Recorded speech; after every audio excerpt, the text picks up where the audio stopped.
page 156, you say that in summary, we have more people better connected than ever who face increasing pressure to produce in specialized subfields with less financial security over shorter periods, which is kind of depressing.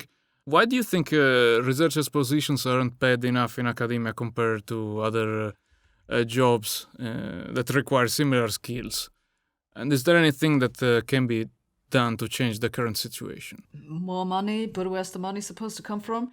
So maybe I should say that this sentence which you just quoted, that's a summary of me going through various statistics and data and so on and so forth. So and all the references are in the book. A lot of academia thrives on cheap and easily replaceable postdoc positions. And those people are basically burnt through. I think I'm allowed to say this because technically I'm still a postdoc. And so they're just, I guess it's all supply and demand. There are just so many people queuing up for these postdoc positions that you can keep the salary really low. And even if the salary is okay, then fairly often these may be positions without benefits. So there'll be scholarships, usually they're tax-free, which makes them super cheap for the institutions. But then the people will not have health insurance, they will not have life insurance. If someone happens to get pregnant, that's a problem. And so they're not good jobs to have. And for example, I mean, I've had like a whole series of these positions. And one of the problems which you only notice as you get older is that they don't have any pension plans. Right. So it's one of the problems that you pile up. Other people my age do have some kind of pension plan.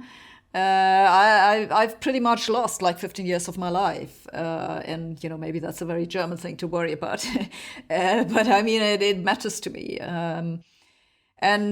What can be done about it? There are lots of proposals that people have made. For example, one thing that comes back over and over again is that we should be stricter in deciding early on how many people we should allow to even continue into postdoc positions so that pretty much all of them could land on a tenure place. It's just not workable because the people who are now on these tenured positions, they live from these cheap postdocs. So they're never going to approve it. There are certainly things that you can do about the benefits, and especially in Germany, as I keep saying, maybe that's a very German thing.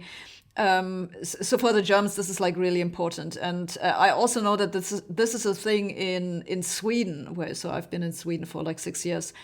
The national funding agencies have a policy that they will only fund postdocs if they have decent employment contracts.